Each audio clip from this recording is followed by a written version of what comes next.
Good evening, everybody, and welcome to Let's Talk Assassin's Creed, your number one podcast for all things Assassin's Creed. Good evening, everyone, and welcome to the show. This is episode 148. Again, the reason I say it again is because we actually recorded episode 148 2 weeks ago with 6 keys, and we were talking all about Assassin's Creed Brotherhood. We had many technical issues and we had to scrap the recording. We will go back to Brotherhood at some point. 6 keys will absolutely come back on the show, but it was a disaster. It was a technology disaster. So we're back again. The technology is fixed. What are we talking about in this episode? We're doing one of our community spotlight episodes, and we've got a very special guest, a fantastic portrait artist who has done a lot of work, portrait work from characters from Assassin's Creed.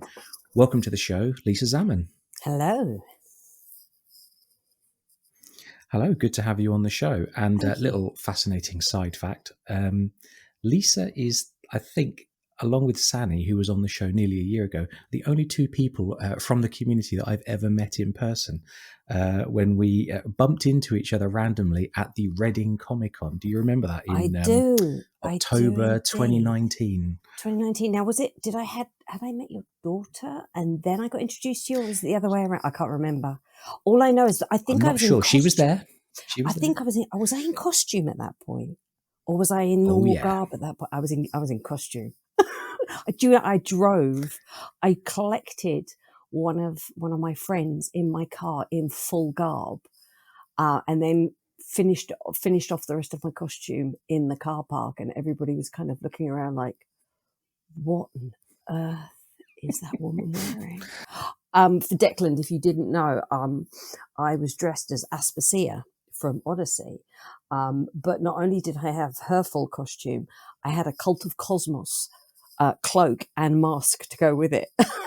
So there I was awesome. In the pouring rain, dressed as Aspasia. But yeah, it was lovely. I loved that costume. I still got it.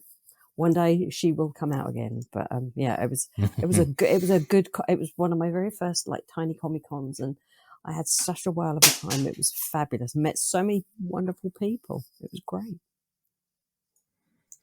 It was a good day. It was a good show. I mean, I'd never been to a Comic-Con before, and I'd seen Melisanthe and Michael both advertised they were going. And I was a big fan of Odyssey, as I'm sure people who listen will know. My daughter, who's played Odyssey through a couple of times, was a big fan. Same here. And obviously a big fan of Cassandra. And we said, let's go. And we saw you in your full costume, the mask. Did you make the mask yourself? I didn't. It's incredible. I already had the male mask, but I was looking. A friend of mine made it for me because I just couldn't get hold of the female version of it. So I gave her some images and some screenshots, and she did her work, and she did a great job. I was really, really impressed. But it was fabulous. I had such a great time. I mean, because for me, Odyssey is where it all began. I mean, I was aware of all the other AC games, and I think I'd played Brotherhood and Revelations, but then I kind of, life took over, and I didn't return to sort of any kind of gaming or the Assassin's Creed franchise. So I think it was over. I was at a friend's house and her husband was playing it. I was like, "What is this game? What is that? Who is that man riding around, swearing in Greek? Who is this? What is this?" And they said, "This is AC, this is Odyssey." And I was like, "I need to get me a copy of that." And the rest is history. The rest is history. Because that was it. I was just like, I need to get home. I need to play this. I need to draw. And I hadn't drawn in years. And all of a sudden I was just, drawing loads and loads of pictures. And And like going back to Reading quickly, that I'd previously met? I'd previously met Mike at the AC Symphony for the gathering, and that was absolutely brilliant. But so when I knew he was coming back, I was just like, I got to go to this. I've got to do Reading. And I'm so glad I did, because the two of them were so brilliant. Wait, you were at the symphony as well? Yeah. I went to that as well, but I didn't know anyone. Which, Oh, again, me and my good. daughter, we were in the audience. We had a great time, but of And it's course funny we because didn't there's know another anyone. gentleman So, who was there down in the stalls as well, and it wasn't until sort of afterwards he was like, "Hey, I was there too." With us, loads of us, we were all just heckling one another up. We were up in in the dress circle somewhere, just like shouting down at Mike, who was sitting with a few other community members, and yeah, it was a great evening. It was great. Yeah. Anyway, I digress. Where am I? Who am I? What do I do? You're on a magical show in uh, Narnia.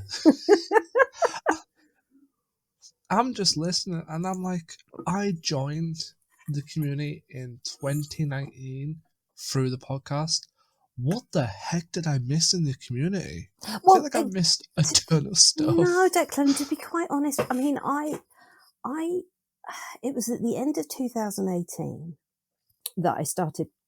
It was literally just as Odyssey had got released, and I started playing the game, and then as I started drawing, a few of the AC UK team got in touch, and obviously they'd been sort of with the franchise for a lot longer, but sort of they took me into the fold as the same as Cole and Ash from the ones who came before, and I kind of just felt quite enveloped by everybody. So I think it's funny is Odyssey is quite polarized for many. I think it brought a lot of new fans in that it was so completely different that it got the interest of many who maybe had not thought about playing AC games previously.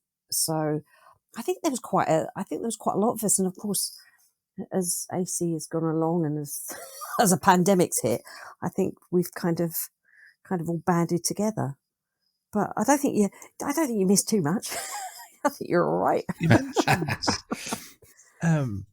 You mentioned Cole from the ones who came before. Mm-hmm. I found, because my house is quite small, so I've not been able to put them up, but they're still in their wrappers. The portraits you were given out as a prize with the ones who came before. Oh, bless. Well, who have you got? I Who do you have? I have 3. Oh. I have Alexios. Wow. I can't remember. Is it Ezio and Cassandra? But it was, I believe so. Probably. No, I think so. I've got the picture somewhere. But I remember entering a competition. It was either on Facebook or Twitter in 2019, and I got 3 portraits from you. A nice little plaque postcard thing from Cole saying, thank you.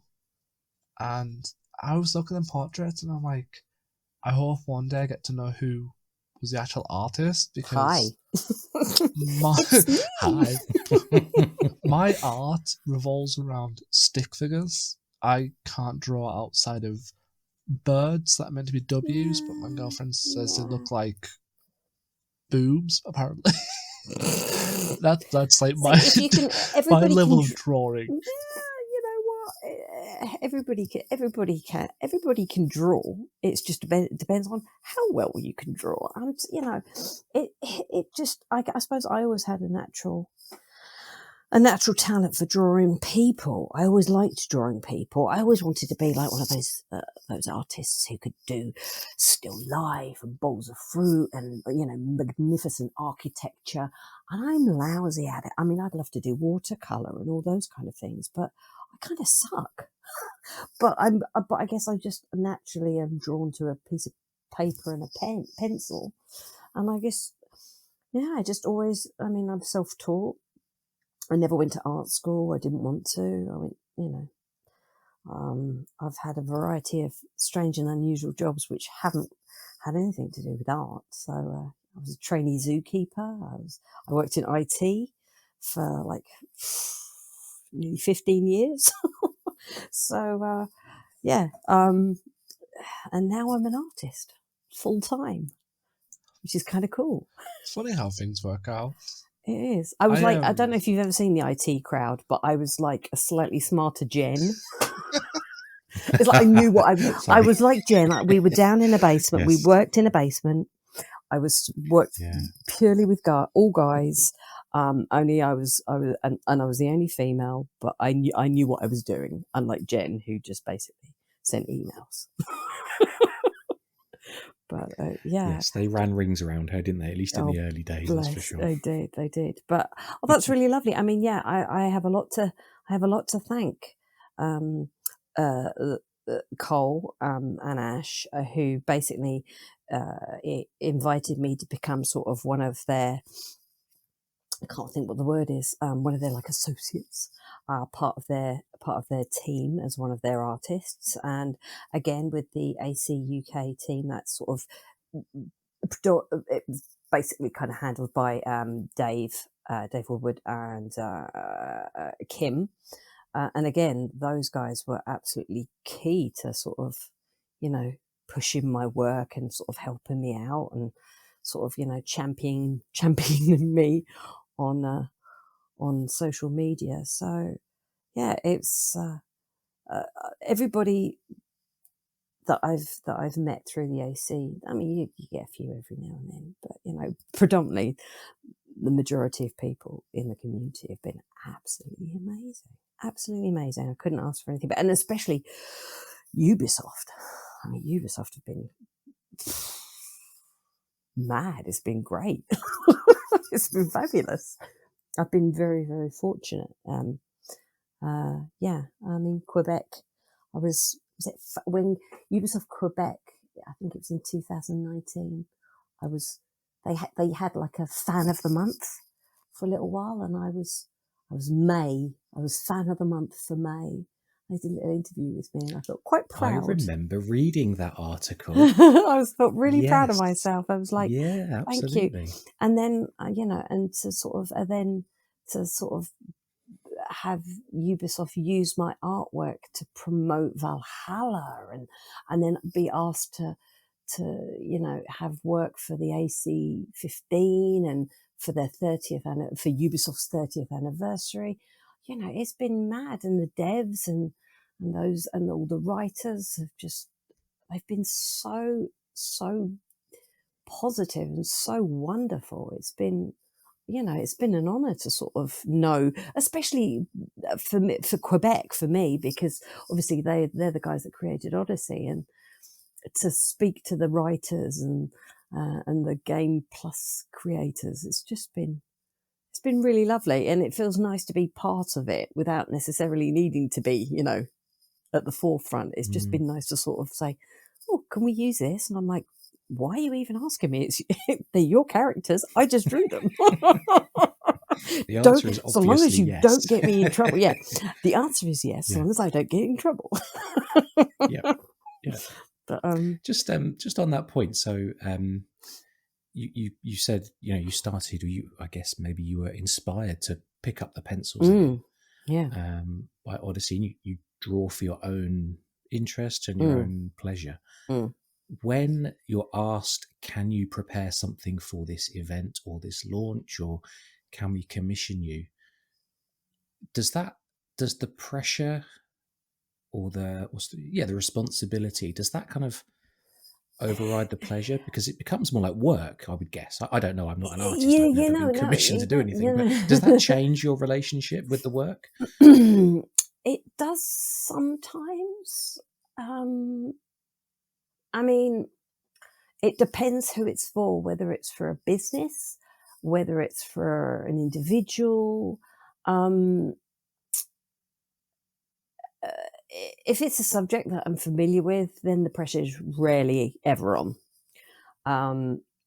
Usually I find with like private and personal commissions, that's tougher, because a lot of commissions are incredibly personal. I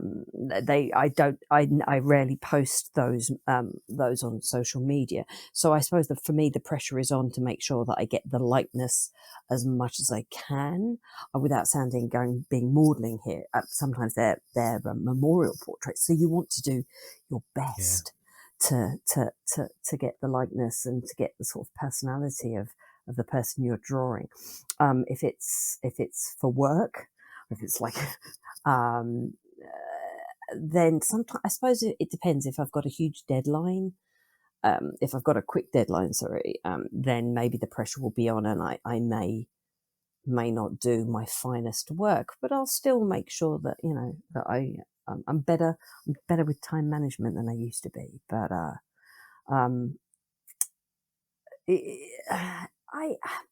I've got a kind of during lockdown, I think, because everything was just so weird and everything was just so unknown, I threw myself into my work because I didn't know what else to do. And obviously, when you're rattling around a house with a family and you're all literally under the same roof, that was my escape. And I suppose as you kind of gradually get back to normal-ish, the pressure to create so much work is off. And I suppose I had a bit of a, what's the word? Bit of a light bulb moment quite a while back, sort of really easing off of social media and realizing that I didn't need to be churning out as much as I thought I needed to gain traction. So I might be a little bit quieter these days, but that's probably because I'm trying not to burn out, because it can happen. It can happen. But no, I suppose I'm not one of those. It's probably my age. I'm not one of those people that suffers from imposter syndrome, or I'm second guessing my work. If I like it, I like it. If I don't, I probably won't publish it. But I think I'm at that stage now, whereas I know who I want to draw, I know what I want to draw, I know who I've got to draw, and so I kind of take it from there. It's like I'm desperate. I've been really, really wanting to get back to drawing AC characters, and it's sort of deciding who and when and where and what to fit in. And that poor Basim has been on my list for ages, since the Mirage trailer release. Yes. And I'm like, right, you dude, we've got to get you, we've got to get you rock and rolling. But and obviously I want to return to some of the previous characters that I've maybe only ever done one portrait of. I mean, Ezio's always popular, and of course, because he's had so many games, there's quite a few different images. But I haven't really returned to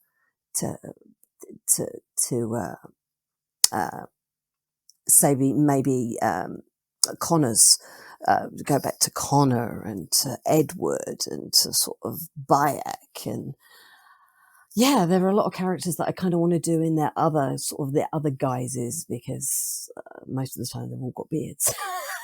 There's a pattern. You can see there's a pattern. If he's got a beard and he's an assassin, he will be drawn. I've just discovered today, though. That, sorry, Declan, I know you've got your hand up, but what is it about beards, Lisa? What is it that's nice to draw, or, do you know what? satisfying to draw about beards? I used to have a real problem with hair. I used to be able to draw really, really good faces, but like at the beginning of sort of 2000, at the end of 2018, when I started drawing again, the hair was still absolutely shitty, and I was like, I need to do some tutorials on this and learn how to draw hair properly. So once I got it down, I realised that I really enjoyed it. And I suppose the beard is just I've got to think about beards anyway, but beards, they're just the bigger, even the bigger the better as well, which is just hilarious. But it just, so doing sort of Avor's beard was bliss. Actually, it's a pain in the butt though, because it's blonde and it's much harder to draw. But for me, female faces are much harder to draw because they're a lot softer, and so shading, you can be a little bit harsher with your shading on with men. No, that's not a bad thing, but you have to be very careful with the shading with ladies. Otherwise, it can look like they've been beaten up, as opposed to sort of a little bit of rouge on the face. But I've rambled off again. Sorry. I'll have a sip of coffee. I'm looking forward to coming back. Go on, Declan, over to you, mate. A few more. Yes, Declan. Just going to say, rambling's my kind of thing. If you're not listening to the show for free. Oh, bless you. So I have two questions, because I'm random. Yeah. First one was, would you ever consider, because I know big characters like Ezio or Leonardo are great to do portraits of. Have you thought about just doing random NPC portraits of them out in the world? Because some of the NPC designs are kind of cool. And second of all, is photo mode actually a useful tool for doing portraits? Because you can pause, move the camera. You stole one of my questions, mate. Damn it. I'm going to delete that one off the list. All right, carry on. Psychic secret minds. Right, say that again, because I missed. What was it? What? So with photo mode, because you can like pause the game and then move the camera to find good angles, is photo mode a good tool for getting portraits as well with the newer games? Yes and no. The thing is, what I try to do now, and what I've tried to do, because you have to be very, very careful. You have to be very careful with this thing called copyright. And I've had to read the book whilst sort of doing these things. Obviously, with Ubisoft, I've not got a blanket cover over me, but it with photo mode and using other tools like that, especially when it comes to moving images, if you then take a picture of the moving image, it then becomes your kind of your ownership, because you took a picture of it, so to speak. So whilst the character is theirs, the image is yours. So it makes artwork a lot better. It's something that I have considered, but it's one of those things that I kind of want to sit down, because I feel like I've done, as I said, I feel I've done a portrait for every assassin that there has been so far with the franchise. And for me, I chose maybe the most iconic looks. So now I do want to go back, and I want to sort of pick maybe scenes that kind of capture the assassin that little bit more, gives them a little bit of life, because, you know, I kind of want to get that little bit more sort of depth to the portraits. I've done the main kind of formal picture. Now it would be nice to sort of, you know, spread my wings and give it and sort of return to a few more colour portraits, sort of, you know, change it up a little. A change is as good as the rest. So it's been a while. We'll get Basim done, and then I'll be like, right, new year, what am I doing? Where am I? You know, Basim is a very popular character, right? Once you start, you will not be able to stop. And the problem is, especially with the younger one, I was just like, I saw the trailer, and I was at my friend's house, and I was like, yeah, you know what, this is all downhill for all the women now. You know, this is it. This is bad. This is real bad. This is bad. This is very bad. But he's got that lovely blue, I don't know what you call it, like blue hood and the blue.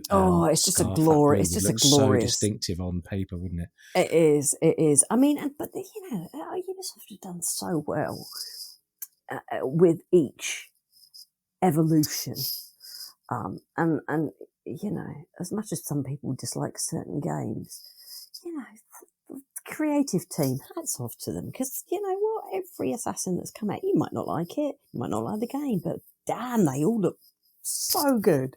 They do. They look so good.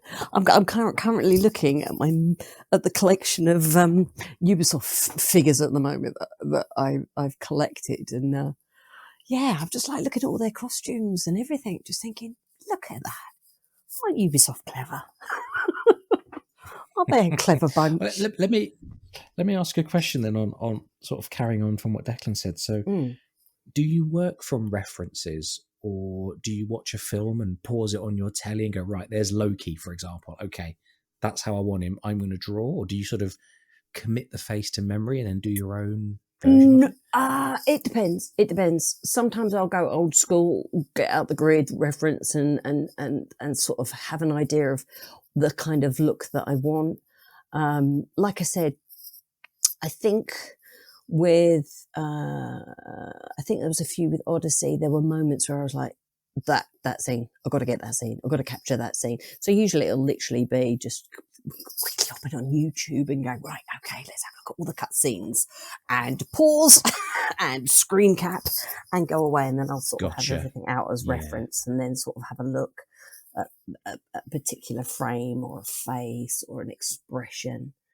because like every face, you know, if you just get that expression, just for me,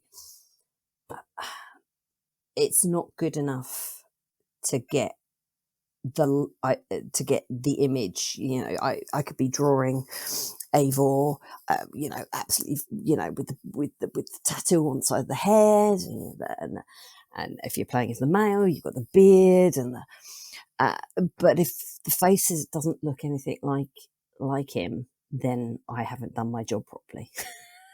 Because for me, and I'm not crazy here, but for me, it becomes a real person. It is. So therefore, it's not just a render. You know, I want people to sort of look at that picture and go, bloody hell, is that a real person? Does that person exist, or is that a game? And you go, actually, no. I mean, I've had people that aren't really into games and sort of looking at my work and going, is that a real person? You're like, nope. It's a computer. It's a computer game. It's a character from a game. And they're like, bloody hell. So for me, I suppose, I like to work from references. I'm very visual. I'm not that I don't have an imagination, but I like to sort of I sometimes have an idea. It's usually just a person that I want to draw, or an image that I want to draw, and I'm like, right. And I will spend at least a good week or so sort of digging and searching, or, you know, rewinding to look at certain references. But bar that, you know, just a Google Images girl down at heart.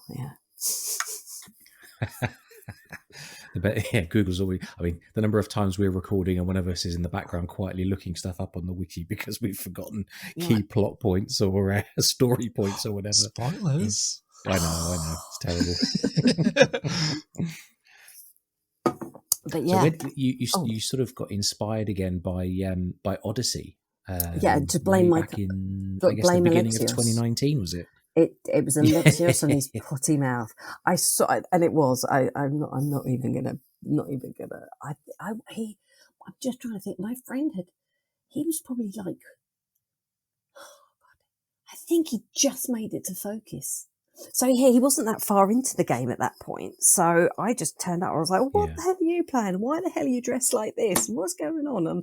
But I watched it, and the script writing for it was so funny. I was just like, this is hilarious. And I was like, I need to invest in it. I need to invest in this game. And then I did. I became obsessed by it. And I was just like, I need to play this game. I need to play this game. Like, I mean, I just got the videos that AC have been, Assassin's Creed have been doing, like to sort of go through your gameplay. And I was just laughing my head off because it was basically like, hi, Lisa, and welcome to Odyssey. I was like, slightly embarrassed here. Like, how many hours have you been there? Shush, shut up. How many miles? Yeah, I felt so enveloped in that world. And I think it was just a bit of a tough. It was a tough old winter. I got really sick. So I spent a lot of, not like seriously sick, I just want to make that clear. Just, I was just really poorly, like with really bad flu and stuff. And so many an evening, I'd just turn that on and I'd be like, just playing until the early hours of the morning thinking, oh, Jesus, oops, shagging my way through Greece, basically. Yes. It was my mission to not say no to anybody. I really feel like I've been playing Odyssey wrong. I said no to everyone. I was like, nope. Why? And I don't I was know, just like, I'm going to let it loose. I'm going to let it loose and just say yeah.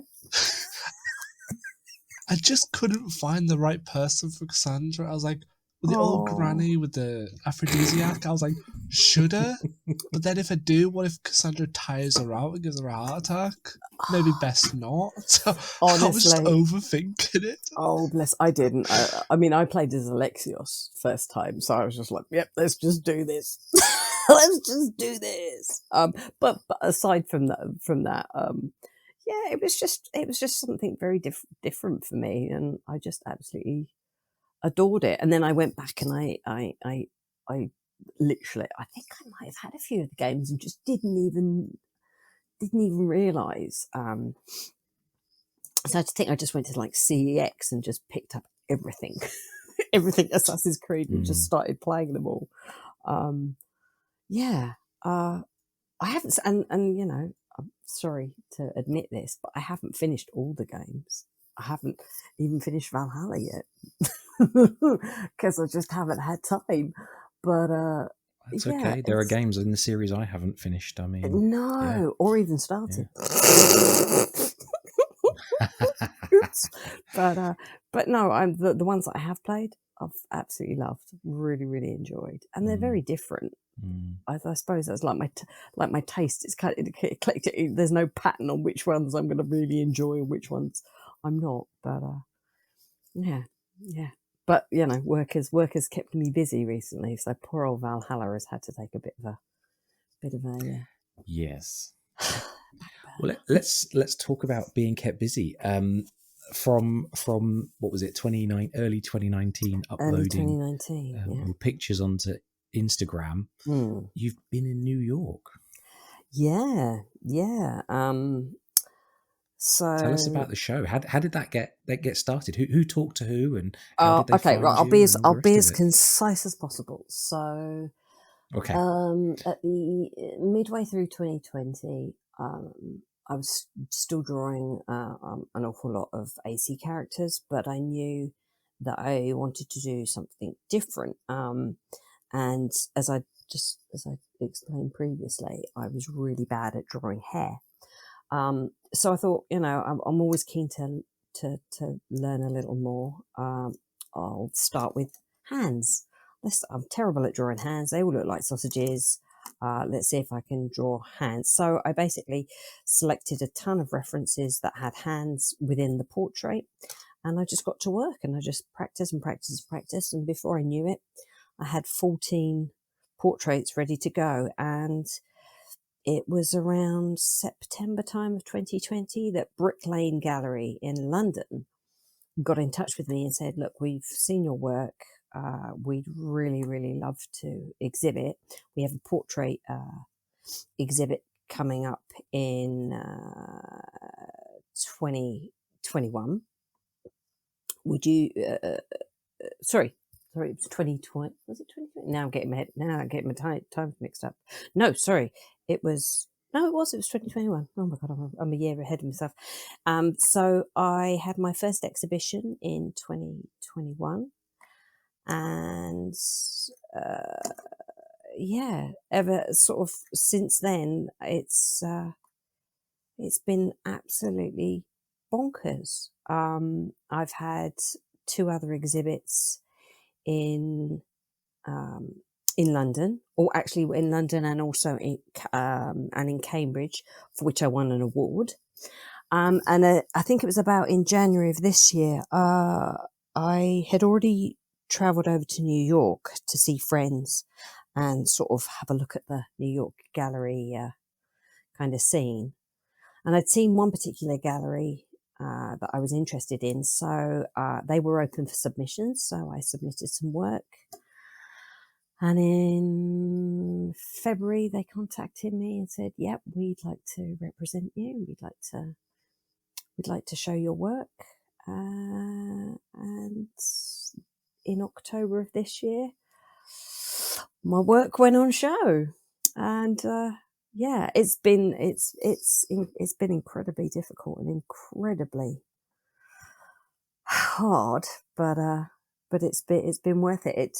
There's been lots of, I suppose that's probably why I've been that much quieter sort of in the AC community, because it's sort of applying for open calls and producing work that I can show in a gallery, because trust me, I would love to show my Assassin's Creed work, but I don't want to upset Ubisoft by saying, oh yes, it's for sale. Oh, don't worry about Ubisoft. They won't mind me making money off of them. So, you know, I would love maybe one day to be able to sort of exhibit my AC work, maybe within the Ubisoft offices. That would be lovely. But yeah, so I've been busy, drawing everyone else under the sun, and showing it off in New York. But I mean, that was a dream come true. But it's been a crazy year. It's been a crazy year, but it's been awesome. It's been bloody awesome. And now it's starting to feel like home from home. Huh? Yeah, you've got pictures in the on your Instagram, and we'll link to your Instagram and so on in the video description, whatever. And seeing your artworks up on that wall in the gallery is incredible. You must have had to pinch yourself every day. I've burst into. I think I've pretty much always had a tear in my eye. The first time I went into the Brick Lane Gallery, which was actually this year in January. I've got my years mixed up, so everything started sort of this year. I had a bit of a tear, when you see your work. I mean, I even get excited. It's even nice to see it when, a quick glimmer of my shot within a piece of AC marketing. But seeing my work and traveling with my work and getting it all framed whilst I was in New York, and then seeing it delivered to the gallery and go up in the wall, you just think, bloody hell. Ubisoft and Alexios and Cassandra got me here. This is mad, So I never look a gift horse in the mouth. I always think back to if I hadn't been at my friend's house and if he hadn't been playing Assassin's Creed and I hadn't been so inspired by those characters, would I even be doing what I'm doing now? Probably not. Maybe not. I don't know. But yeah. My head might explode if I thought about that. It is funny, the little things that get this started, isn't it? Like I picked up Odyssey because a friend of mine sent me a screenshot of this Greek warrior with the big plumed helmet and said, "I'm playing this game. You like history. You might enjoy this." And here we are 3 years later. It's mad, isn't it? Isn't it mad? It's mad. Yeah. But yeah. Yeah, sorry, I had one of those whoa kind of moments. But I mean, going back to New York, it kind of feels like home from home because I spent the first 3 years of my life in New York, so I feel like returning back to the motherland when I go back there. But yeah, it's cool. But I mean, that's what I'm hoping to do. I mean, as much as I have had this discussion with quite a few people. The word fan art is bandied about sometimes like it's a bad word. But essentially that's what got me started, and I love it. I love doing work like this. But it's sometimes hard to kind of move out of that and try and do something different. So I think for a while, a lot of people that followed me thought, "Oh my God, that's it. She's never ever going to draw anything ever again." And I was like, hold on, bear with me, guys. I'm kind of doing what I need to do now so that I can do this in my downtime. But yeah, I hope to do a little bit more for Assassin's Creed, and hopefully, with the new game coming out, or games, sorry, plural, games. Yeah. I'm excited. Yeah, it'd be good. It's probably good to have an injection of new character designs and costumes and settings and lighting, and who knows what they'll do. But we've got we've got a huge range of games. We've got Mirage, which we've spoken about, and more of the lovely Basim. We've got Roshan, who we've seen in the trailer, and then we've got Japanese Assassin's Creed. We've got German medieval or whatever it's going to be, witchcraft Assassin's Creed, and very exciting. Yeah. It's going to be a nice injection of fresh stuff for all of us, because we've got, hopefully like, there will on be the show, something for everyone. Yes, let's hope. No, there's what, there's always going to be somebody moaning. I don't like any of it. No, well, never mind. Already seeing it, like when Mirage was announced as a smaller, kind of more traditional approach to these games and the way they tell their stories. There were people saying, "Oh no, I want big open worlds." Well, yeah, okay, fine, but sometimes the developers want to make something different as well for themselves, because they get bored of making the same types of games for 10 years. So don't you find that just people don't play it? So keen to tell you what they don't like, but then when you ask them what they want or what they do like, they're like, "I don't know, I want it like this, but I don't want it like this, but I want it kind of like this, but not. But I don't like what you've done." Oh, well, go and play something else then. Exactly. There are plenty of video games out there. Oh dear. Anyway, Declan, mate, you've had your hand up for ages. I'm sorry. Go on. Dude. I'm just like how Lisa's summing up my entire experience in the last few months when I like mythology, and then just everything underneath. It's like, why don't you just tell me something you like about it instead of just knocking it? But anyways, the question I was going to ask with Lisa is, you mentioned with like all the new Assassin's Creed stuff coming up, I guess then the mobile game Jade is a game that from an artist point of view you couldn't possibly do portraits of, because the main assassin is character customizational based. It's not a set protagonist. So that one must be hard if people request the character, because there'll be hundreds of references for you to choose from. You'll never be able to get. Exactly. Be able to create I did own. think about this, and I thought to myself, unless people specifically want an image or they have a reference, I'm just going to choose the person that I pick. You Perfect. Get my version of it, and if you don't like it, you can draw your own. Here's a napkin and a pen.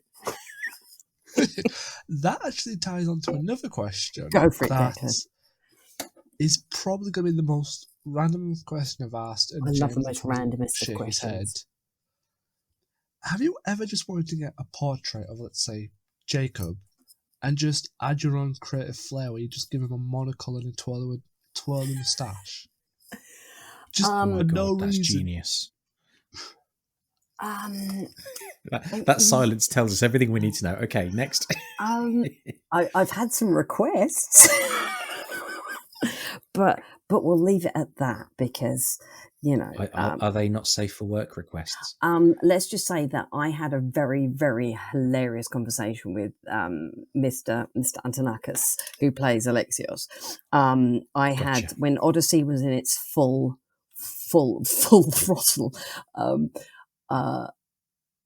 I was at Insomnia, and Mike was there. It was the first time I'd ever met Mike, and I'd recently had a request to draw Alexios completely nude, and I had to turn the lady down. I was like, I can't do it. I'm gonna go and meet the voice actor in the next week. I can't.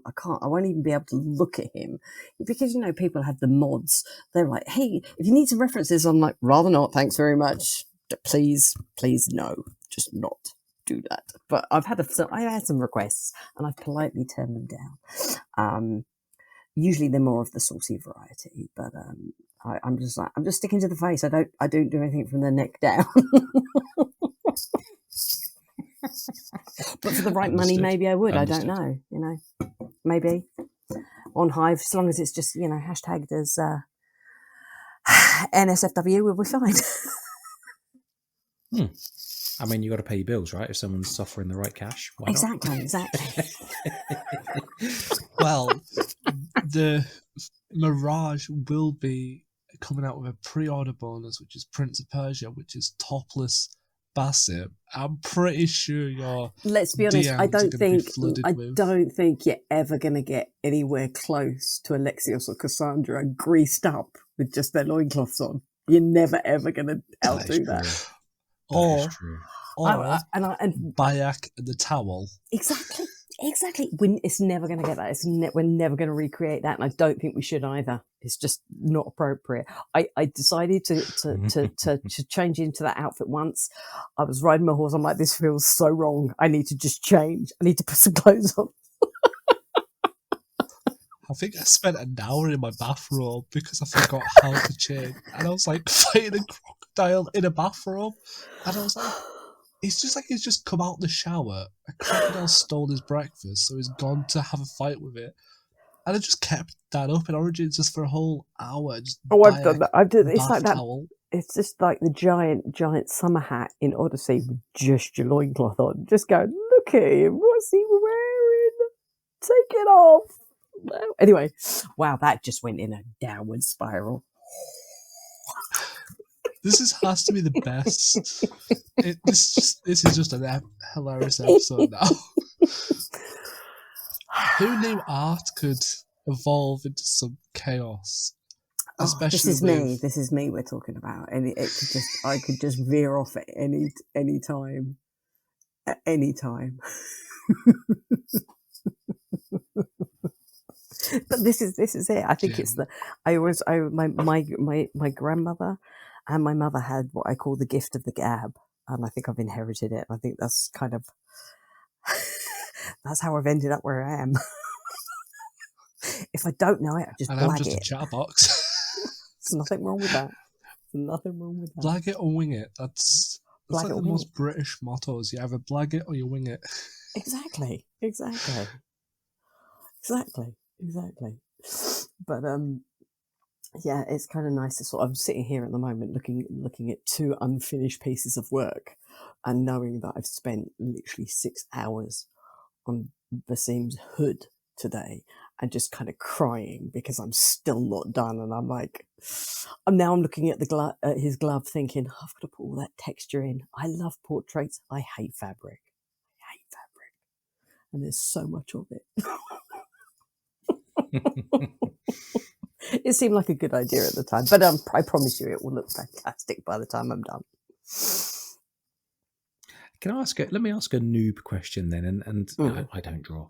That's all right. So this is a real noob question, but I was thinking about different questions and so on before the show. You know, we've had Sani on the show nearly a year ago. We've had Rue on the show a couple of times, and they both work digitally. They do. I think Rue uses Procreate, and her artworks are fantastic. She was doing loads for AC15, and she's been doing a lot of Altair and Desmond from AC1 recently. Now with digital, if you create a new layer and you mess it up, you can just hide or delete the layer, but you don't work digitally. So does that make mistakes more costly, or is it just a case of erase it, draw it again? I don't tend to rush because I know that if I make a mistake, but without sounding like I'm totally up for myself here, I kind of know what I'm doing. So I always start with the eyes. And if those eyes aren't right, it's a make or break picture. I always start with the eyes, because if you don't center them properly, if you haven't got the gaze looking in the direction that it's supposed to be, then it will never look how you want it to look. You can hide everything. I mean, I've probably made some doozies, but you know what? I'm the one drawing it. Who's going to know if a beard hair's out of place, or there's a little like mark on the hood? Nobody knows except me. I suppose it depends on how critical I am of my artwork. Or I always think to myself, I could always add something more to it, but but I've learnt quite early on at what point to either stop, or to stop fiddling, or stop faffing with it. But I mean, I've had moments where I'm like, I'm not so happy with a particular portrait. I'll be like, it didn't come out as much as well as I like it. But then I publish it on social media, and you know, for many people, they'll be like, that's amazing. I'll be like, you know what, you look like it. It's not my favourite, but you know, sometimes I think if I ever thought it was rubbish or I didn't think it was good enough, I probably wouldn't even release it. But sometimes you've just got to put your work out there, and sometimes one portrait will always be better than another, and the one that you think is actually amazing, some people might not like it as much. It's all, I suppose with art, it's all preference. It's what somebody else might like and what somebody else might not like. I mean, it does make it difficult. I mean, I switched from, I'm getting all arty here, I switched from graphite pencil into charcoal, purely because, for those who don't know, graphite leaves a very shiny mark when you go very dark, whereas charcoal is very matte, and so you don't get the shine in your portraits. You get a much better depth. But charcoal is really messy, even in pencil form. I mean, you know, you'll probably end up with my DNA or my fingerprints on half of my portraits, because, you know, it just looks like I've just dusted fingerprints sometimes. But, but I mean, I've tried digital. I have tried digital, and it's just not for me. I like it. I like the immediacy of it. I like the speed of it. But at the same time, there's something just very tactile and sort of very, it's just that very artistic. And I mean, being digital artists is no, I don't want to get into that debate of traditional art versus, versus traditional versus digital. More or less of an artist if you've got a pencil in your hand or if you've got a stylus. But for me, I think it doesn't feel the flow. The flow is not there on an iPad using Procreate for me. It's using a pencil and just and setting down. But actually, no, I think both. I was just thinking about both those artists, Sania and Rue. I think both of their artworks are in the Assassin's Creed book, Odyssey book, art book that we created, and we gave a copy to both Mike and Melisanti. So a group of us all got together on Discord before Reading, and we published 2 books, and gave them to the artists with all the Odyssey artwork, inspired artwork for them. That was really lovely. I'd love to do something like that again. Somebody actually was talking about, I was sort of talking about sort of products to do, and somebody said, you should do like a coffee book, a coffee table book with all the Assassin's Creed guys in it. I was like, maybe one day. maybe. We need a new version of the Eagle Path sign that was filled with artwork. Do you remember that from 20? Yeah, I had 2 pieces of work in there because it would have been really easy for me to choose assassins, but I went with 2 baddies. I went with 2 villains instead. I did Charles and Crawford. Ah, nice. More beards. A big tash. 2 big tashes, actually. 2 big tashes. Of course. But yeah, what can I say? On the topic you were saying earlier. Sorry. No, it's fine. I was just thinking on the topic earlier of your work being displayed in London and then in New York. Wait a minute, this is going to turn into an episode of Only Fools and Horses. On the topic of your work being displayed and whatever, there was recently Ubisoft hosted a photo mode contest, and the winning in-game photos were displayed in New York. I'm surprised they haven't done something similar for your medium, for art, whether it's physical or digital. Because, like you say, fan art sometimes has negative viewpoints, but there are incredibly talented people out there. I'm surprised they haven't thought themselves to sort of feature community artworks of their characters. Maybe make it into a coffee book or whatever. They've championed it with but usually it's kind of don't get upset, Ubisoft, but it's usually an endorsed one where you've got somebody painting it on the side of a building or something. And like you say, I mean, for me, being an artist and having seeing my work be used by them, but also see how much the game inspires other people and the volume of artwork that they've got to, they've got their good resources. I mean, they could make a Bible of works created by fans. And I'm sure they would love to, love that. I mean, I remember, I can't think of his name, it's Thierry, who worked at, who created the story mode for Odyssey.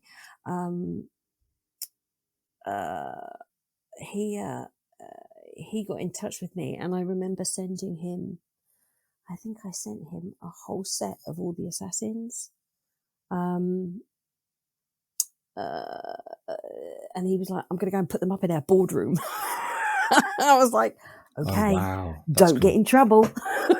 But I said, look, you know what? I said, I just wanted, it was just more of a thank you to the staff at Ubisoft that was still there from Odyssey times. And I said, if you want to hand them out to anybody, it's just my thank you. And he was like, I'm just going to have them all. I was like, fair enough. You do what you do with them, what you want. He was like, I'm just going to keep all the Quebec ones, and everybody else can have the rest. He's like, I'll keep Syndicate, and I'll send Bayek and Aya away. But yeah, I actually have them. I have Bayek and Aya and Jacob and Evie. Have you got them in frames yet, though? Have you got them in frames yet? Huh? No, not yet. That could be done now because the home office is finished. Need pictures. So now it is time to get Pictures stuff didn't framed. happen. So yes, it's I could put a picture of the home office on the internet, Bless you. but no, the pictures haven't been framed yet. But that's happening very soon. I'm very excited because it does mean a lot. It really does. Be it an original or a print, it just means a lot that people want to have my work on their walls, or they feel like it, it's worthy of wall space. Oh, absolutely! My office is going to look cool. I'm I've not been trying going to to find argue wall with space for years. you. Oh, My wall space is terrible. I haven't got a lot of. I've probably got other people's more of other people's work on my walls than my own. It seems a little egotistical, a bit big-headed if I start putting my own work up. To be fair, I think that's something I would do. I would have a shrine of my own work when people walk into my house. I did all this. I've actually got other people's. I've got a few Assassin Creed artists up here. I've got Angie's work of Amanet up here. I have another lady, Emma. She goes by Artsy Good. I've got some of her work. Yeah.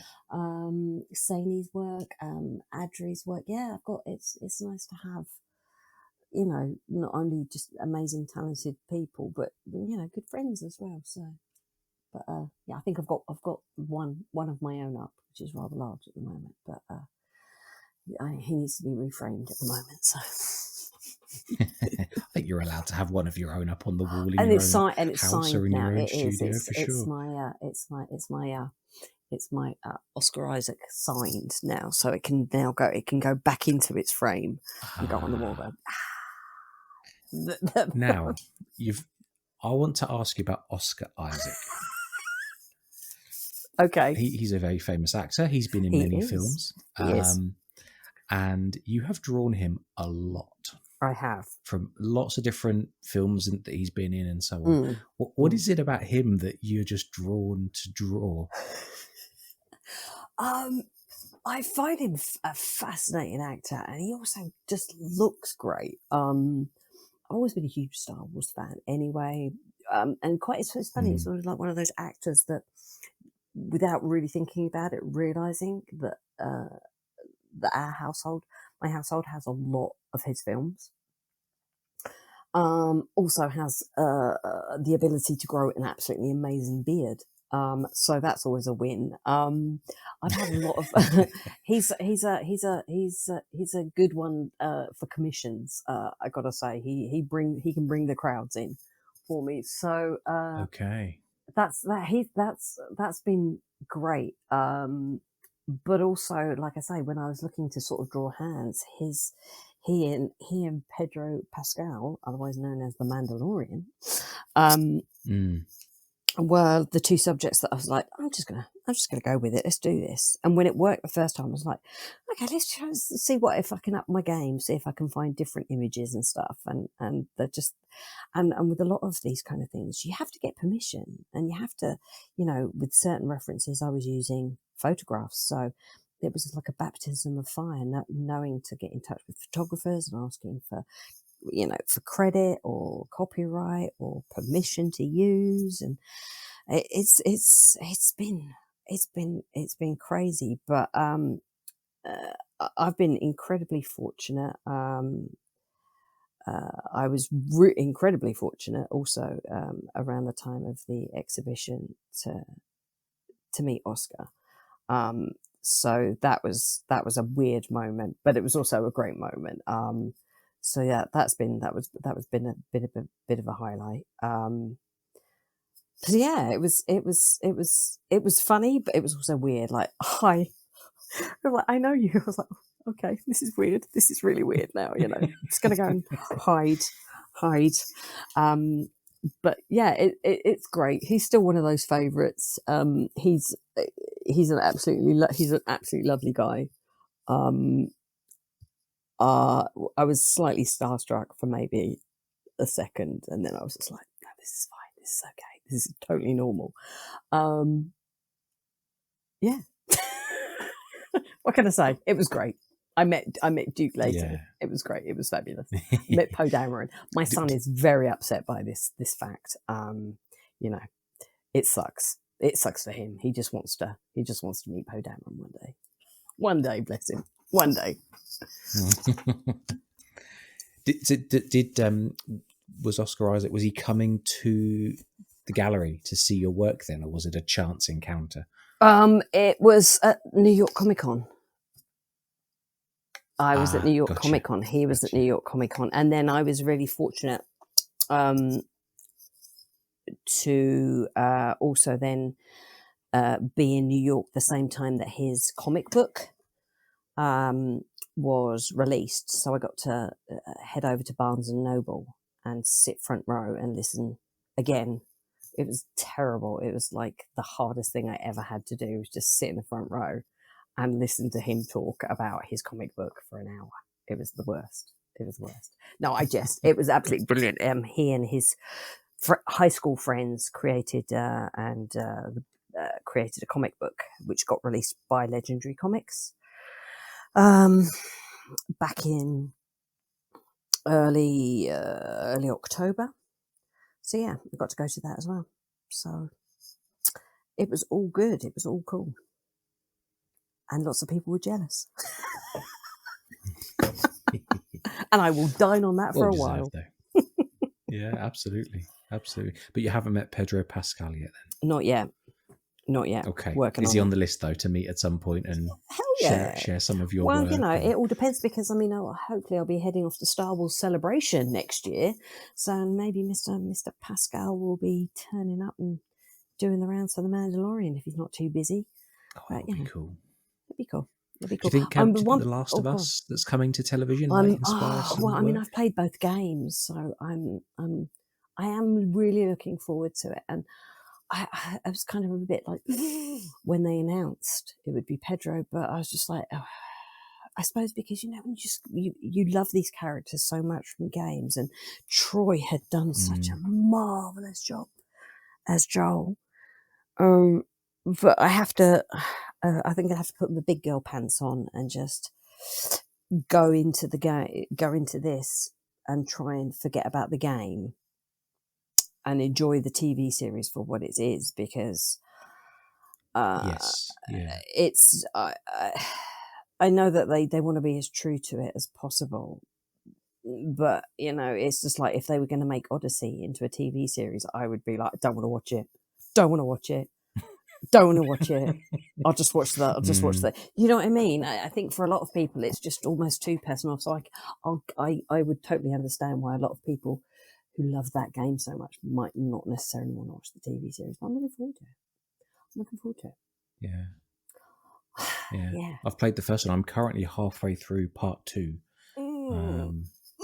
So I don't know how it ends. I haven't looked up any spoilers. Good boy. Obviously, I know that certain major events happen quite early on in part 2, so I'm aware of that character development. But I don't want to spoil anything on the show in case people haven't played it yet. But yeah, I haven't. I've just reached the second half of the game where you switch protagonists or antagonists. Let's leave it like that. We'll see. So yeah, but likewise with you, the first game was fantastic. I mean, I only played it this year, so I'm still kind of new to it. But I don't know. I suppose you've got to kind of. It's a different medium, so it's going to tell the story maybe in a bit of a different way. It's a bit like it's going to be strange sitting down for that first half hour and getting into the feel of it, and it could make the right impression and you love it, or it could make a really bad impression. You just think, no, what the story that I had in my head from the game is the story that I like, and I'm going to stick with that. Speaking of TV programs, you know what? I mean, obviously we're still talking about, and it's obviously been banded about by Ubisoft as well, or Ubisoft, however you want to pronounce it, is the Netflix series. I mean, I don't know about you, but I mean, as many there are, you know, we could theorize as to exactly what they're going to do. But you know, after seeing the film, which isn't bad, it's not the best, but it's also not the worst. I would.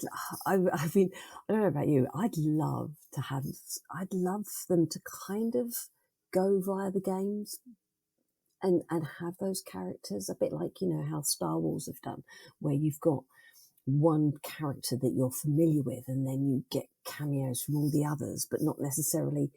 They're not the main character. I'd love to. Let's bring Desmond. I'd love to have a Desmond TV series. Let's have Desmond. Let's put him back in the chair. We can call Sean. He can come in, do his job. I think I'd love to see that kind of thing. I'd love it. They'd be going on forever. Yeah. And then have him jumping in and out and just. I mean, I like Layla. She's all right. But I like Desmond more. On that point, have you ever? I've been scrolling through your Instagram. Have you ever drawn Layla? Were you ever tempted? I haven't drawn Layla yet. No, I drew Desmond. Okay. I even drew Otso for as a commission. I remember seeing Otso in Otso ended up in there because he was a commission, and also ended up doing Juno because she was a commission as well. Originally, she had her eyes closed for the commission, but because it was just a digital image the commission was for, I decided to open her eyes. So once the image had been passed on, I was like, "Do you mind if I just tamper with it?" And I decided to have a bit of a tweak. But no, and I'd like to do I'd like to do a few more. I mean, I have a long list of sort of other characters that I want to draw from the Assassin's Creed. I mean, the Borgias. There's a whole family there to be done. I mean, I'm amazed I never drew Alcibiades.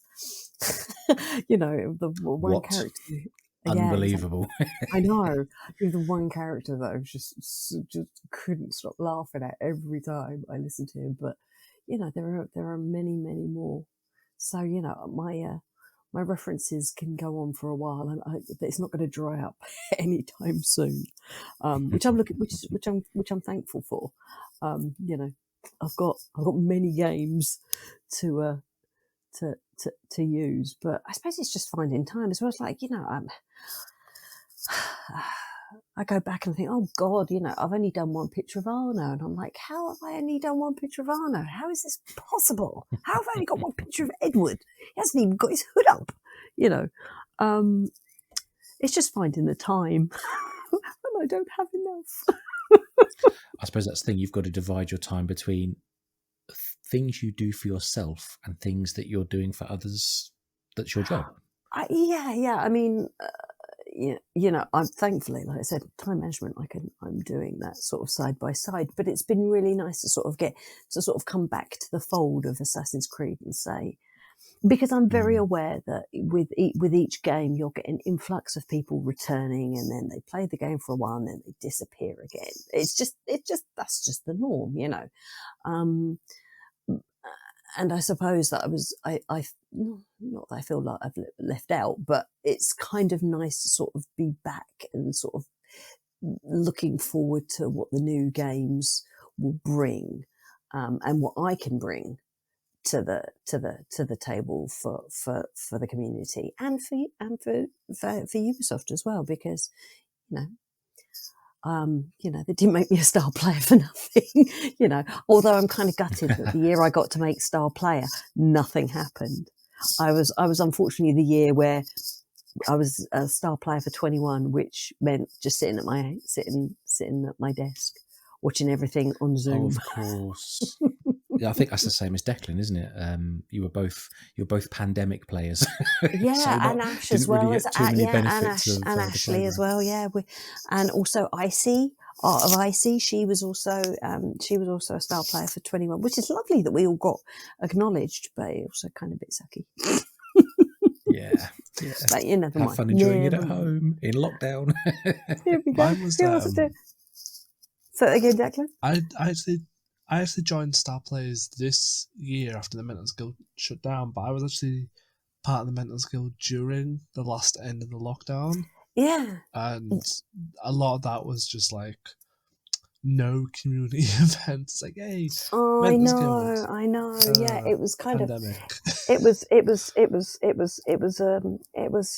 sucky because it was really exciting, and I'm proud to have been part of to have been a star player, and then become part of the Mentors Guild, and then that all folded. Well, not folded, but it all kind of changed around again. But it was nice to sort of see familiar faces returning, and not just familiar faces, but knowing that those familiar names and faces had actually, worked hard, not because they were told to, but because they wanted to. So I always feel that it's like you going back to what you said at the beginning, Declan, about people having a bit of a moan like, oh, this podcast is, this one's been going longer.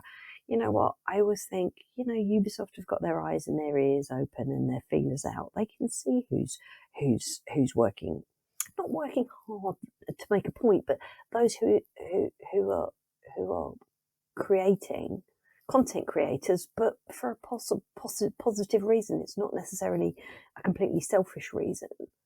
It's yes, my work has garnered me attention, and it's got me a nice little following, but I do it because I like doing it. And if I think back, I've met so many wonderful, wonderful people in the community, from cosplayers, artists, podcasts, just general fans that just want to share the love, and that's priceless to me. That's absolutely the best. And I've been also really lucky with so many of the voice actors. I mean, I was lucky enough to speak to. Oh God, we're going back a year or so now. I got to speak to Roger Craig Smith, and the dude is just. I felt like I wasn't worthy, and I feel honoured that every now and then Roger will send me a message and say, "How you doing? Keep up the good work.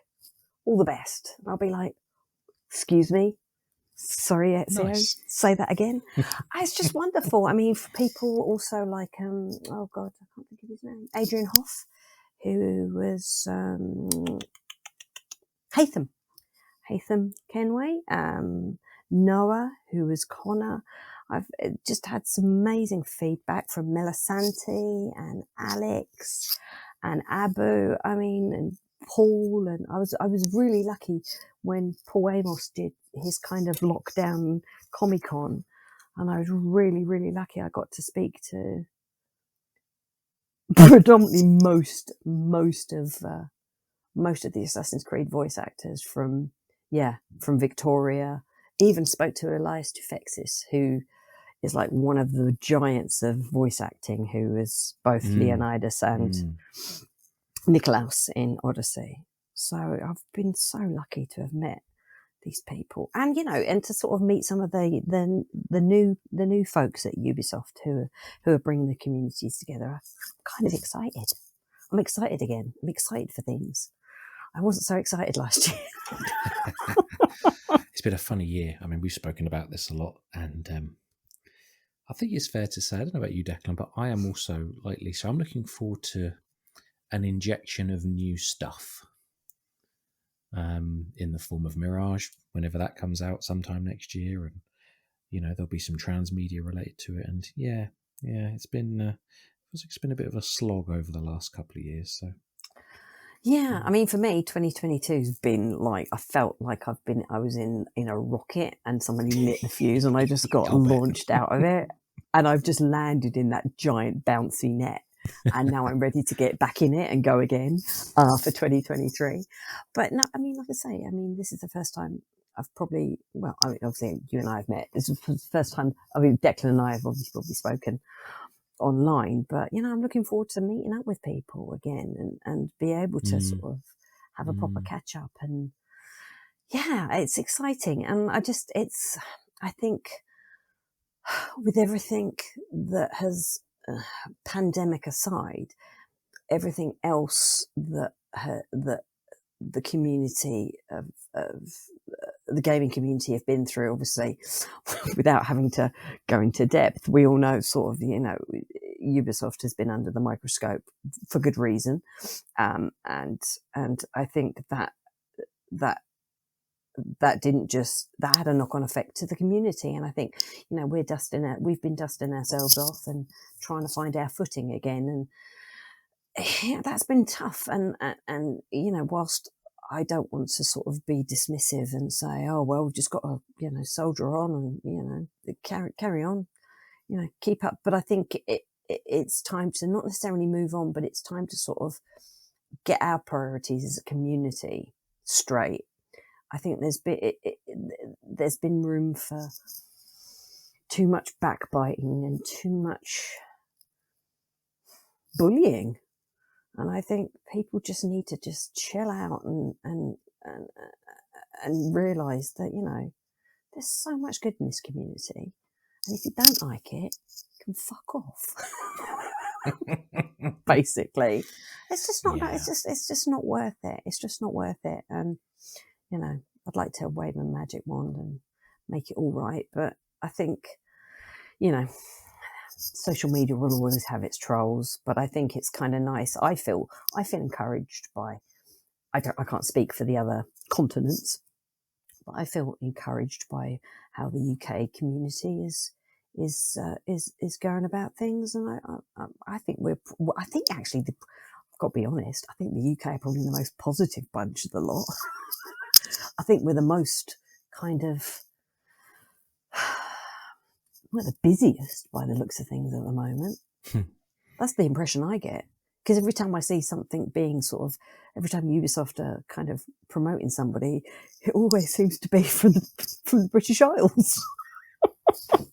You must have a particularly, or we must have a particularly good community developer, I guess, in We the UK. do. I don't really know how it works, but I've never met anyone from, or spoken to anyone from Ubisoft. And apart from you, Lisa, and obviously Declan, I've never spoken to anyone else. And that's how it's going to stay, Jane. Yeah. You just sit in that corner. You just That's speak when you're absolutely spoken to. No, I'm just joking. Absolutely. But We'll no, have to find out if there's any Comic-Cons coming up where people are getting together in this country, for sure. Yeah, I mean, we've been talking about this for ages, trying to have a sort of a catch up with people, but it's just, life gets in the way, and it's, we're kind of scattered across the country, but we'll get there. We'll find something. But yeah, there'll be some Comic-Cons. I mean, typically at this time of year, you've got the Wales Comic-Con, which is usually a big one, and I haven't got the time or the energy at the moment. You've had enough travelling recently. Well, I'm off again. I'm off again I'm off again in December, so I'll keep you posted. My word. Busy girl. I've got to keep, I've got to keep schmoozing. But that's how it works. That's how I roll. That's how I work. Yeah, but yeah, it'll be good. I'm excited. Yeah. How about you guys? Declan, mate, over to you. Oh, don't mind me, just slowly falling asleep. Oh no. Well, in that case, we'll wrap it up. Night, Declan. Yeah, get out of here. Good call at a corner. This is what happens when you're up from 2 o'clock in the morning on 3 hours sleep and one drink of coffee. You're just like loving the chats. Where's the corner with the pillow? Bless him. Well, I don't know whether to take that as a compliment or a... Oh, I love these chats. I think the podcast is always the highlight of my fortnight. And I'm so great that we actually had all those crap technical issues last week to miss out on the chat we had with 6 Keys, because that was great. And, bless. But it's good. It was a good conversation, but we'll do it again soon, that's for sure. Definitely. That's for sure. It's gutting. I do have one final question for Lisa. But before we do, Lisa, could you maybe just feel free to self-promote? Where can people find you and follow you and see your work? I am everywhere. I have a website. Okay. I do have a website. The website is lisazamanart.com. That's pretty much where you'll find all things to do with me, gallery, shop, everything. everything is under one roof there. Other social media platforms, again, pretty much everywhere at the moment. If you search for Lisa Zaman Art, you'll find me.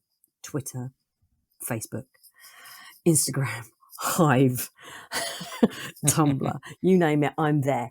I've even got a YouTube channel, but I don't use it that often at the moment. But yeah, I'm pretty much everywhere. I try and keep updated, but the website and Instagram are where you'll find most of the work. And when I just want to have a bit of a rant or whatever, I'll be on Twitter or Hive.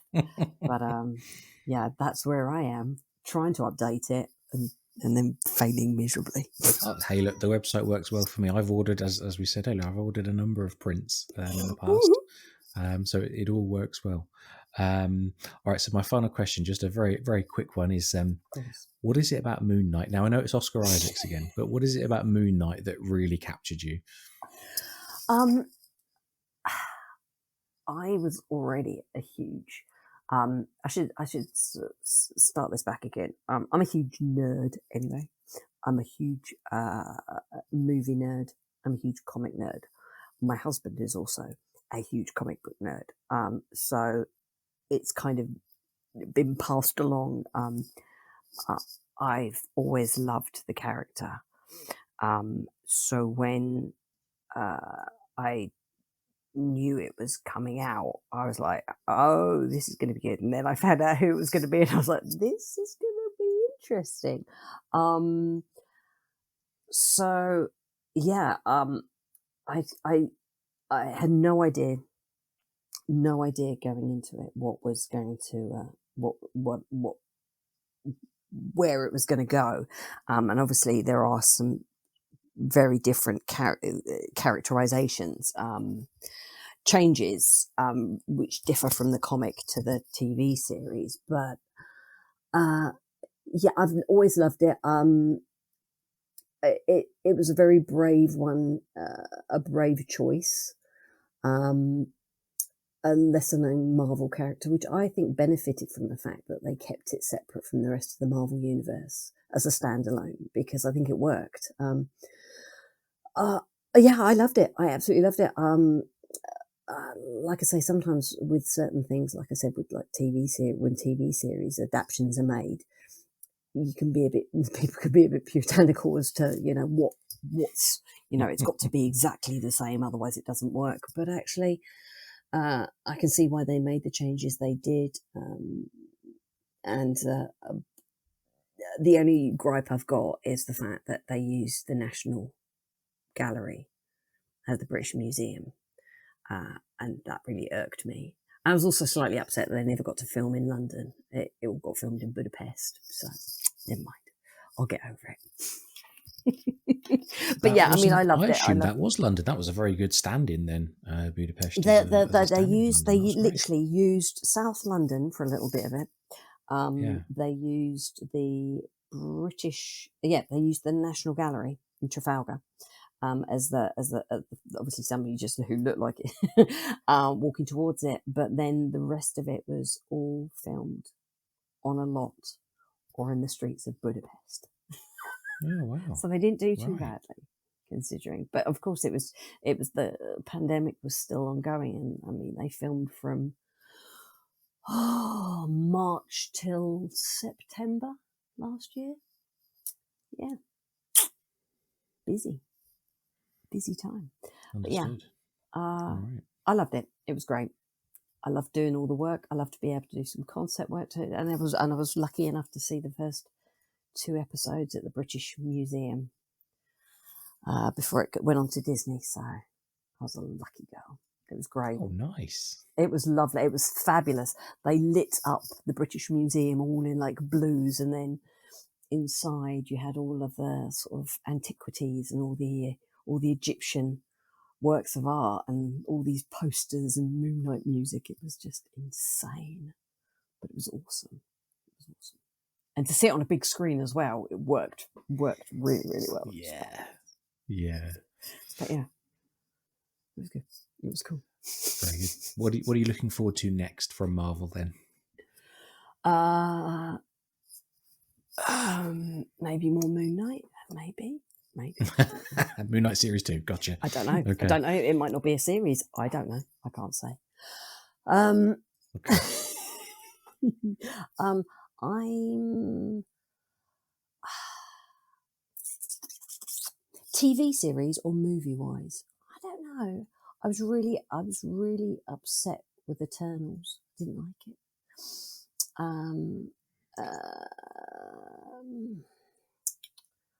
don't know. I've just kind of just come off the back of watching Andor, so I'm kind of in Star Wars mode again at the moment. So I'm like, I need to watch Andor Rogue was One. so good. I know. My God. Shh, spoilers. Don't tell anybody.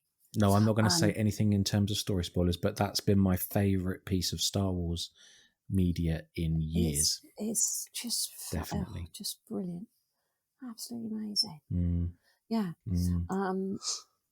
The Star Wars, the little girl who went to see Return of the Jedi was very happy to see that. You know, it's showing my age now, but yeah, it's not.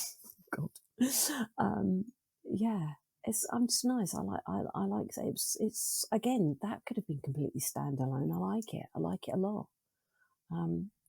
It was nice to see the Empire as a bunch of bureaucrats, all pen pushers, all just arguing around a board meeting. I like it. You just think to yourself, nobody's ever really focused on what a bunch of pen pushers they all are.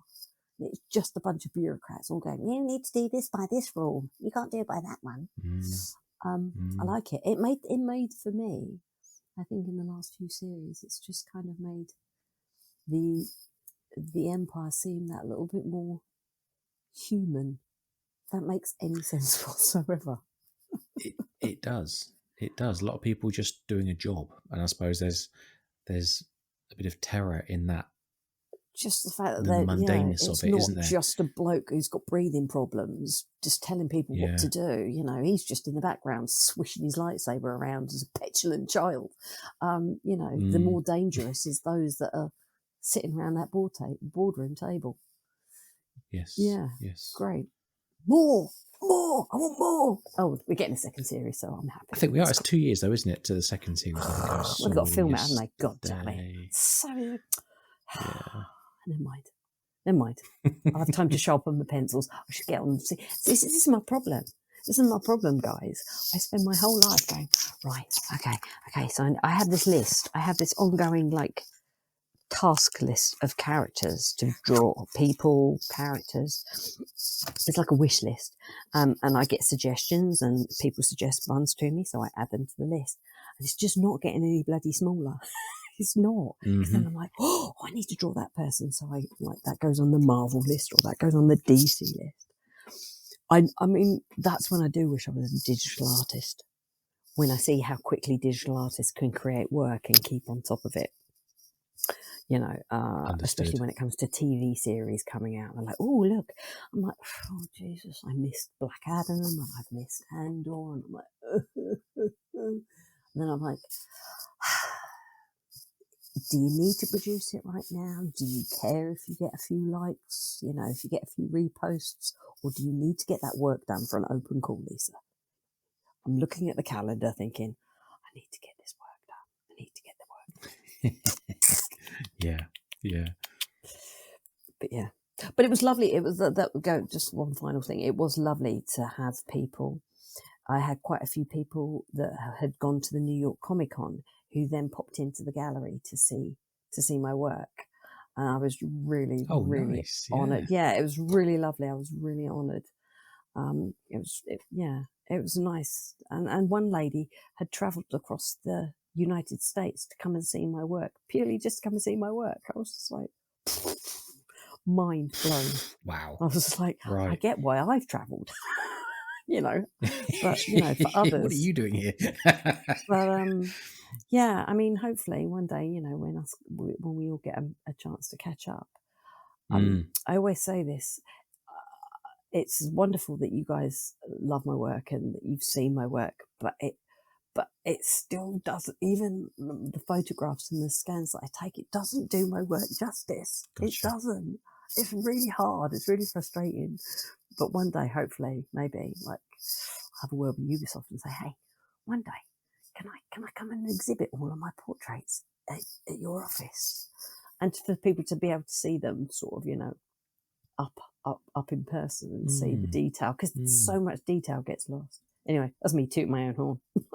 My work's better in person. Come and see it. It makes sense. And yeah, if you do work for Ubisoft and you're thinking of hosting a cocktail evening with nice artwork on the wall, do get in touch. Drop us a postcard. If you're thinking that your boardroom artwork's looking a little jaded, give Lisa a call. Who needs corporate posters? Come on.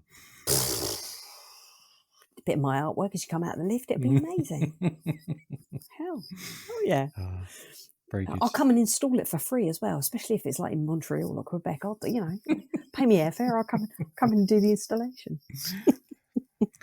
That would be, I have to say, for me, just to go a little bit off topic, that would be a dream week away, would be visiting the offices, but timing it for the Canadian Grand Prix, which is in Montreal. That would be perfect. Bit of game nerdery, bit of Formula One nerdery. That's all right.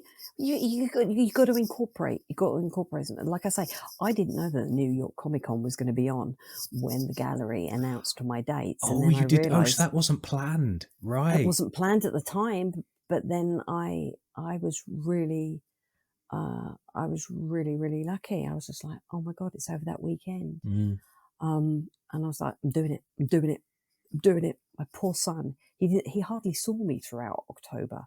I was like, just remember, Mummy loves you. I am here, but a bit busy. Poe Dameron says hi. Yeah. I don't know if you saw it, but I had a T-shirt on the day we met saying, oh God, what's the phrase? I'm so confused that I've forgotten what my T-shirt had on the day.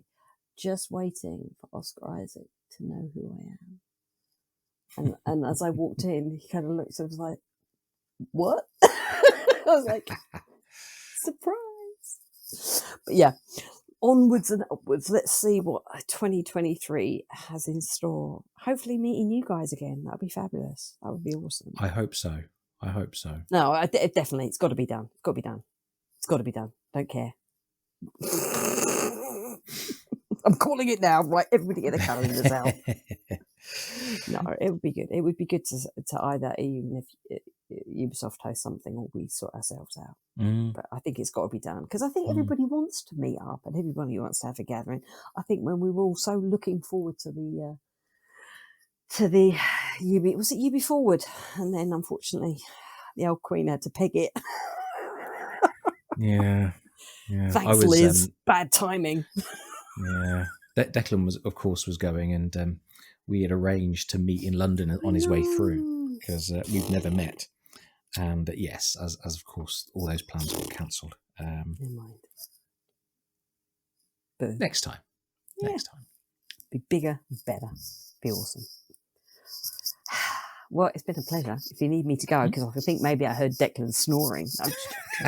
Yes, on that bombshell, Declan, would you like to close the show, my friend? I can close the show. I'm still awake. Don't worry. I'm sopping water. I ran out of tea bags, and you're British when you're really upset that you run out of tea bags. It is like one of those British problems of no tea bags. Do I go out? Can I go out? Is it raining? I tell you, just again off topic, in my town now, we have these little robot drone delivery buggy things. I don't even have to go out the house to get a bag of shopping delivered. That's insane. To be honest, we're living in the future. We are. To be honest, where I am, the police helicopters above my house so often that maybe he could drop off my shopping. Maybe he could do that. Dear. Right, light up the helicopter, guys. We've got an urgent delivery here. Let's go. Exactly. Lisa in North London needs her milk. Hang on a minute. Put the spotlight on. We'll catch some thieves while we're at it as well. Not suggesting that North London is full of thieves, but but it is. We don't get such problems out in the provinces, I can confirm that. All right, Declan, mate, over to you. And I'm up here in the north of the north, by the wall. Quite literally, I'm actually 20 minutes from here. See, I break into a sweat when I get past Watford. I'm just joking. Yes, everywhere north of the Watford Gap is the north, isn't it, Lisa? Exactly. I know. So, we're not in Kansas anymore, Toto. The locals are ruddier in complexion. The temperatures drop several degrees. Yeah. But rolls are not called rolls; they're called balms or whatever now. Can I ask a question? Here's a question for you. And this maybe this should be the finishing question before Declan goes. What do you call the end piece of bread on the end of a loaf? What do you call the last slice at the end of a loaf? Do you mean is it a normal loaf or like a French stick, a baguette?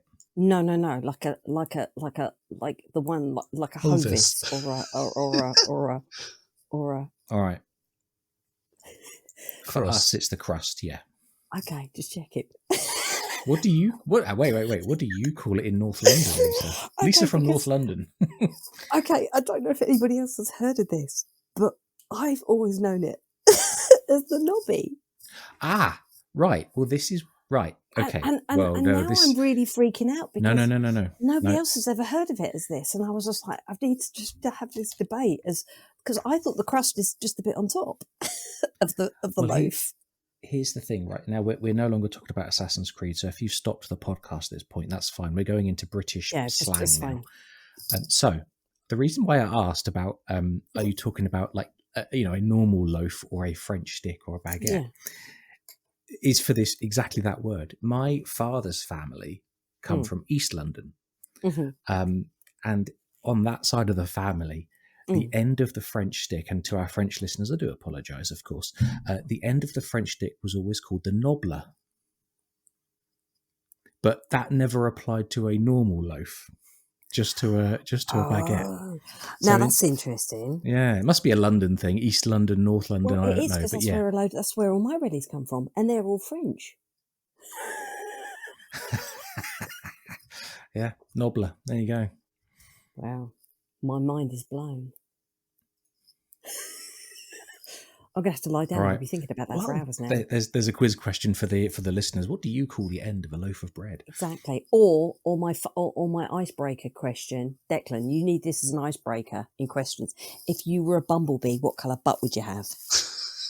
Ooh. And you can only have 3 options because it's got to be real. And there's no right answer. It's just interesting to see people actually think about it. You're like, if you were a bumblebee, what colour bum would you have? Would it be white? Would it be orange? Or would it be yellow? Just watch people's eyes thinking about that. I love it. I love asking people that. It throws them, but it's one of those kind of funny questions. There's no right answer. There you go. You can have that one for free. You know what I'm going to do now? I'm going to wrap up, go sit in bed and say to my girlfriend, if you were a bumblebee, what colour bum would you have? Exactly. And just watch us sweat all night. Exactly. Should be like this going, I don't know. What colour bumblebees usually have? Yeah. She's going to hit me in the morning. Oh. Well, thank you so much for joining, Lisa. This has probably been the most British podcast we've done. True. B, a brilliant show, and it's great to hear about your artwork. And I will be sharing the artwork I have upstairs. I do need a portrait, but I have a small house. And I have kids, and when you have kids, your house gets wallpapered in kids' colouring pictures. That's all right. Yeah, I have a Pokemon currently stuck on the wall with a great big piece of blue tack, amongst my portraits. But, it's mine and I love it. I didn't draw it. I just want to make that clear. And last thing I want to say, we have a sticker on the roof of a Pokemon that my son put up there. I can't be bothered getting it down, so we just have one Pokemon sticker on the ceiling. Leave it, one random Pokemon. Oh, yeah. Dear. So, thank you everyone for tuning in, and sorry again for the dodgy technicals. This episode has actually been safe, which is miraculous. So, I think James is going to do more of the hosting because he's kept the show alive. Technically. So I think we have a solution, don't we, for the future? So that's good. We do have a solution. That's good. So moving forward, and thank you again, Lisa, for joining, and we'll see you all next week. Thank you for inviting me. See you all soon. Pleasure. Thanks so much, Lisa. Bye-bye. Bye.